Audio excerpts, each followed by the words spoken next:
औज़ुबिल्लाहिमिनश्शैतानिर्रजीम बिस्मिल्लाहिर्रहमानिर्रहीम। व्यूअर्स, क्या हाल है? ठीक ठाक हैं आप? मैं आप लोगों के लिए आज बेहतरीन और शानदार नुस्खा लेकर हाज़िर हुआ हूँ, जिसकी अफादियत बहुत ज़्यादा है। मर्ज़ का नाम है पेट में अचानक दर्द का उठना, और इसके लिए आज मैं आपको एक बहुत ही अच्छा नुस्खा वो नोट करवाता हूँ। तो पहले आपसे गुजारिश है कि अगर आप मेरे चैनल पर नए हैं तो इसको ज़्यादा से ज़्यादा शेयर करें, लाइक करें और कमेंट्स करें। तो चलो आते हैं नुस्खे की तरफ।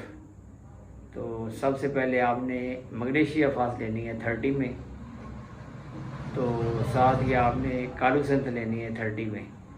तो हाफ कप पानी में आपने 5-5 कतरे मिलाकर पीने हैं। इंशाल्लाह आपको शफा होगी। अल्लाह हाफ़िज़।